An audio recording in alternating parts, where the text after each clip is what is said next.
생각을 놓고 보면 그대로 고향이다. 종범 스님. 근대의 독립운동가이자 시인이며 선사인만의 한용운이라는 스님이 계신다. 스님은 많은 글을 남겼는데 그 중에 선 밖의 선이라는 글이 있다. 참선이니 좌선이니 선정이니 하는 말을 전혀 쓰지 않고 또 그런 훈련도 하지 않은 사람들이 선을 말한다는 것이다. 이 글은 당시 스님이 서울의 선학원을 다니실 때 안국동 입구에서 상추를 파는 노점상이 있었는데 상추를 사려고 온 주부가 상추를 고르며 흥정하고 있었다. 상추를 사려는 주부가 말하기를 상추 잎이 왜 이렇게 작습니까? 하였다. 그러자 상인이 아닙니다. 작게 보면 작지만 크게 보면 큽니다. 하는 것이다. 이 말을 들은 한용운 스님은 깜짝 놀라며 생각하기를 저 사람들은 선정이 무엇이고 참선이 무엇인지도 모르는 사람들인데 일상생활 속에서 선을 말하고 있구나 하였다. 선은 마음이요 지혜요 실천인 것이다. 그러므로 일상생활 속에 선이 있는 것이다. 작게 보면 작고 크게 보면 크다. 여기에 중요한 면이 있다. 보통 사람들이 무엇이 있으니까 보인다라고 말하고 산이 있어서 산을 오른다 라고 말하는데 이것은 잘못된 것이다. 있는 대로 보는 것이 아니라 보는 대로 있는 것이다. 내가 세상을 어떻게 보느냐에 따라서 세상은 달리 보이는 것이다. 이 세상을 누가 만들었느냐 하면 세상은 하나밖에 없어야 하지만 하나밖에 없는 것이 아니라 모기가 보는 세상이 다르고 파리가 보는 세상이 다르고 사람이 보는 세상이 다르기 때문에 불찰미진수 세상이라고 티끌같이 많은 우주가 있는 것이다. 나는 나대로 아이는 아이대로 어른은 어른대로 각자가 우주를 만드는 것이다. 소나무 한 그루를 보더라도 기분이 좋을 때에 소나무를 보면 소나무가 좋게 보이고 괴로울 때에 보면 괴롭게 보이는 것이다. 결국 세상은 보는 대로 보이는 것이지 있는 대로 보는 것이 아니다. 결론적으로 말하자면 무엇이든 볼 수 있고 무엇이든 만들 수 있는 고향에 있는데 늘 나그네 노릇을 하는 것이다. 이것이 바로 고향의 나그네 즉 중생인 것이다. 고향에 있으면서도 고향을 알지 못하는 것이다. 만해 스님이 1917년 정사년에 설악산 오세암에서 참선을 하고 있었는데 바람이 심하게 불어서 무엇인가가 지붕에서 떨어졌다. 그때 깨달음을 얻고 다음에 오도송을 남기셨다. 남아도처 시고향, 남아가 가는 곳마다 고향인데 긴 장제 객수 중 얼마나 많은 사람들이 끊임없이 객수를 겪고 있는가. 일성갈파 3000개, 한 소리 큰 아래 3000세계를 타파하니 설리도화 편편비 눈 속의 도화가 조각조각 나는구나. 이것이 깨침의 세계이다. 우리의 마음이 진짜 고향이다. 이 고향을 모르고 항상 밖으로만 찾는데 자기가 찾는 것은 자기가 만든 것이다. 자기가 만들고 또 버리고 또 반복하는 것이 중생인데 바로 고향의 나그네인 것이다. 심생법생이라는 말이 있다. 마음이 생겨야 우주가 생긴다는 뜻이다. 마음이 일어나야 우주가 보이지 마음이 일어나지 않으면 우주가 보이지 않는다. 우주는 나의 마음이 일어나는 만큼만 보이는 것이다. 그런데 마음 밖에 세계가 있는 줄 알고 헤매기 때문에 고향에서 고향을 모르고 떠도는 나그네가 우리 중생인 것이다.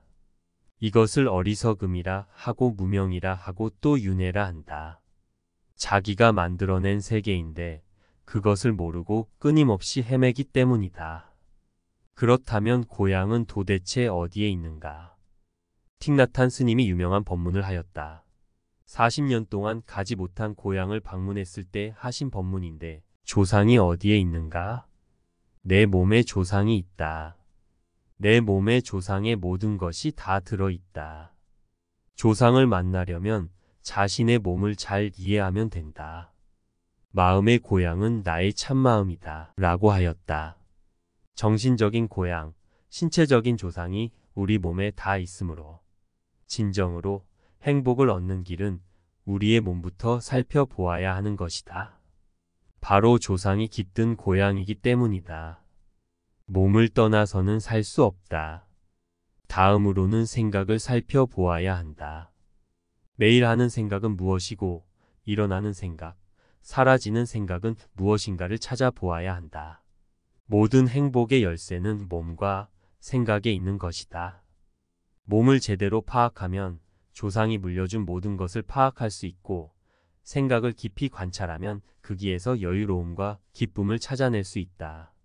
생각을 살피지 않고 밖으로 눈에 보이는 것만 쫓아다니고 귀에 들리는 것만 쫓아다니면 끊임없이 따라다니게만 된다. 이것이 윤회인 것이다. 그래서 공부하는 사람은 몸을 살피고 생각을 살펴야 한다. 그것이 바로 행복의 열쇠요, 진리의 열쇠인 것이다. 몸을 살피지 않고 생각을 살피지 않고 헤맨다면 그 떠도는 행위는 멈춰지지 않는다. 이것은 예부터 큰 스님들께서 계속 가르쳐 주신 바이다. 원효 스님과 의상 스님의 일화도 그것이다. 원효 스님과 의상 스님이 중국으로 유학길을 떠났는데 당시는 당나라 초기로 유식 불교가 번창했을 때이다. 신라의 스님이었던 원효 스님과 의상 스님은 고구려와 백제로 육로가 막혀 있어서 백길을 이용해 유학길을 떠나게 된다. 길을 떠나 충남 직산 지역에 이르렀을 때 비도 오고 밤이 깊어 쉴 곳을 찾다 보니 토굴을 발견하게 되었다. 그래서 토굴에서 잠을 자고 다음날 깨어보니 그 토굴은 무덤이었고 해골도 있었다. 길을 나서야 하지만 비가 계속 내려 길을 나서지 못하고 그 무덤에서 하루를 더 묵게 되었다. 그런데 원효 스님은 해골이 있는 무덤이라는 것을 알지 못했던 지난 밤은 편히 잠을 잘 수 있었건만 알고 난 지금은 잠을 이루기는커녕 뒤숭숭하고 불편하기 짝이 없었다. 그것에서 큰 깨달음을 얻었던 것이다. 모든 것이 마음이다. 마음이 생기면 세상이 생기고 마음이 사라지면 세상이 사라진다는 것을 철저히 느낀 것이다. 그래서 그렇게 가고자 애썼던 중국 유학 길이지만 갈 일이 없다고 판단하고 되돌아온 것이다. 그러므로 공부라는 것은 책에서만 배우는 것이 아니다. 도라는 것은 형식으로만 닦는 것이 아니다. 생활 속에서 다 이루어지는 것이다. 원효 스님은 그 깨달음으로 유학길을 접었으나 의상 스님은 홀로 유학길에 올라 10년 동안을 스님이 바로 의상 스님인 것이다. 그렇듯 시절 인연이 다 있는 것이다. 마음이 열릴 때에 세상이 열리는 것이지 세상만 따라가면 안 되는 것이다. 그런데 우리는 거꾸로 생각하고 있다. 중국의 육조 해능 스님은 마음을 깊이 깨달은 것으로 유명하다. 스님 역시 책을 읽고 깨달았다거나 규칙적인 좌선으로 깨달은 것이 아니다. 시장에 나무를 팔러 왔다가 시장에서 금강경 읽는 소리를 듣고 깨달음을 얻었다. 깨달음이라는 것은 어디에나 다 있다. 새소리에도 물소리에도 바람소리에도 다 있다. 마음만 열리면 되는 것이다. 딴 생각 많이 하지 말고 항상 깊이 보고 생활을 단조롭게 하고 살피고 또 살피는 생활을 하면 원래 고향 속에 있기 때문에 저절로 보이고 들리는 것이다. 꿈을 꾸고 있을 때에는 꿈속의 것만 보일 뿐 자기가 누워있는 집을 볼 수 없다. 하지만 꿈에서 깨어나면 저절로 집이 보이는 것이다. 해능 스님의 일화 중에 스님이 법문을 하게 되었는데 법문을 하기 전에 절 앞에서 깃발이 흔들리는 것을 보고 두 사람이 언쟁을 하고 있었다. 한 사람은 바람이 흔들리는 것이라 하고 한 사람은 깃발이 흔들리는 것이라고 하는 것이다. 이를 본 해능 스님이 말하였다. 불시풍동이요 불시번동이요 인자심동이라. 바람이 흔들리는 것이 아니고 깃발이 흔들리는 것도 아니다. 그대들 마음이 움직이는 것이다. 이것이 바로 고향을 직접 본 분의 말씀인 것이다. 우리가 눈으로 형상을 보고 귀로 듣고 하지만 그것은 자신의 마음만큼만 보이고 마음만큼만 들리는 것이다. 모든 느끼는 것이 자기의 마음만큼만 느끼는 것이기 때문에 자기의 그림자와 같다고 한다.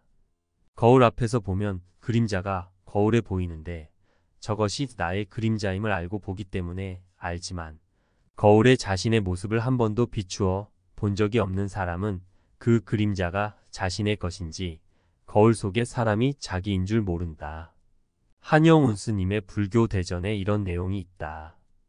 인도의 깊은 산 속에 한 노인 부부가 살았는데 한 번은 술을 큰 독에 담궈 두었다. 술이 익어 걸러졌을 즈음에 할머니가 술 단지를 들여다보니까 어떤 할머니가 단지 속에 있는 것이다. 그래서 할아버지에게 가서 왜 나 몰래 술 단지 속에 다른 할머니를 숨겨두었냐고 따졌다. 그러자 할아버지는 영문을 몰라 하며 단지에 가보았다. 할아버지가 들여다보자 그 속에는 어떤 할아버지가 있는 것이다. 놀란 할아버지는 다시 할머니에게 왜 나 몰래 술 단지 속에 모르는 영감을 숨겨두었느냐고 따져 물었다는 것이다. 술독에 비추어진 그림자는 자신의 모습인데 자신의 모습을 본 적이 없는 그 노부부는 자신의 모습을 보고 있으면서도 자신의 모습인지를 알지 못한 것이다. 자신의 눈에 보이는 모든 것은 자신의 마음이다. 잠을 자다가 꿈을 꾸게 되는데 꿈에 보이는 모든 것은 자신이다. 자신의 꿈에서 나타난 것이기 때문이다. 꿈을 꾸지 않았다면 그 꿈 속의 일은 없는 것이고 또 꿈이 사라지는 즉시 그 꿈 속의 일은 사라지는 것이다. 나의 생각으로 모든 것을 보기 때문에 나의 생각이 사라지는 순간 나의 생각이 보았던 것은 다 사라지는 것이다. 생각이라는 것은 반야심경에서 말하는 수상, 행식이다. 이것은 몸이 없으면 일어나지 않는다. 이것은 몸을 의지해서 생겨나는 것이기 때문에 죽는 순간 모두 사라지는 것이다. 그러므로 허망한 것이다. 우리가 영가시식을 할 때 육진심식 본래공이라고 늘 하는 것이 그것이다. 환경에서 얻어진 것은 환경이 바뀌면 없어지고 몸으로 인해서 일어난 것은 몸이 사라지면 다 사라지는 것이다. 진짜로 마음의 고향에서 얻는 것이 불생불멸이다. 눈으로 어떻게 보느냐 하는 눈으로 보는 능력이 본래 마음이다. 슬프면 울면 된다. 하지만 울지만 말고 그 슬픈 마음이 어디서 왔는가를 찾아 들어가면 금방 깨칠 수 있다. 소리가 들리면 그 소리가 좋다, 나쁘다 하며 소리에만 따라가면 윤회이고 소리를 듣는 마음이 뭔가를 찾아 들어가면 마음의 고향에 들어가는 것이다. 그 마음은 몸이 생겨서 생기는 것이 아니고 몸이 없어진다고 없어지는 것이 아니다. 그래서 생각이 일어나면 그 생각이 어디서 일어나는지 살펴야 한다. 그것이 자신의 주인이 되는 것이다. 마음의 고향에 들어가는 것은 보는 대로 쫓아가지 말고 보는 마음을 돌이켜보고 들리는 대로 쫓아가지 말고 듣는 마음을 돌이켜보는 반조를 하여야 한다.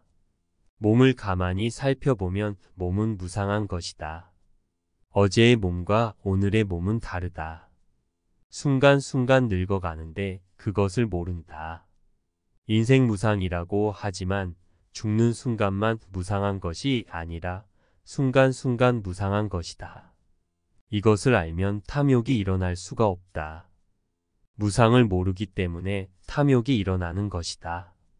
그래서 항상 살피고 살피면 세상 어떠한 것에도 집착할 필요가 없다는 것을 알게 된다. 나그네의 시름을 벗어나 죽음이나 슬픔이 없는 나이, 고향에 이르게 되면 완전한 휴식을 얻을 수 있게 된다.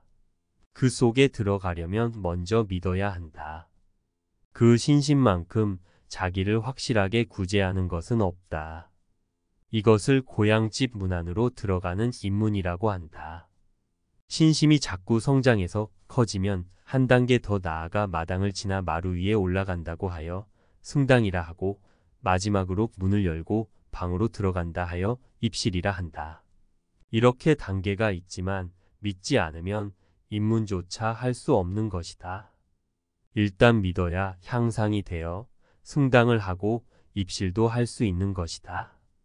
입실을 하고 나면 방 안에서는 모든 것이 편안한 상태가 된다. 이렇게 해서 고향에 들어왔다면 자신을 위해서는 더할 것이 없고 아직 들어오지 못한 사람들을 위해서 들어올 수 있도록 인도하는 일, 즉 보살행을 하여야 한다.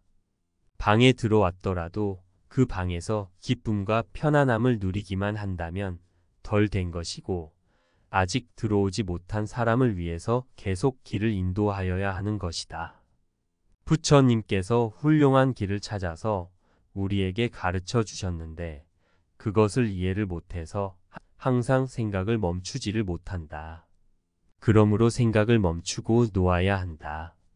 생각을 조금만 멈춰도 편안해진다. 쓸데없는 생각을 너무 많이 하고 쓸데없는 걱정을 너무 많이 가지고 있다. 생각을 멈추고 생각을 놓고 보면 그대로 고향인 것이다. 근세의 훌륭한 스님 중 한 분인 경어 스님의 오도송 중에 동각 삼천시오가라는 구절이 있다. 삼천대천세계가 모두가 나의 집이라는 것을 바로 깨달았다는 것이다. 생각으로 세계를 보기 때문에 안 보이는 것이지 지혜로 보면 보이는 것이다. 삼천대천세계가 나의 집이라는 말은 곧 가는 곳마다 나의 고향이라는 말과 같은 말이다. 그 고향으로 가려면 먼저 믿어야 하고 계속 노력하면 결국 입실을 하여 깊은 세계에 들어가게 되고 그 다음에는 아직 고향을 모르는 많은 나그네들을 위해 보살행을 펼치는 것이 부처님의 길이고 불자가 가야 할 길이다.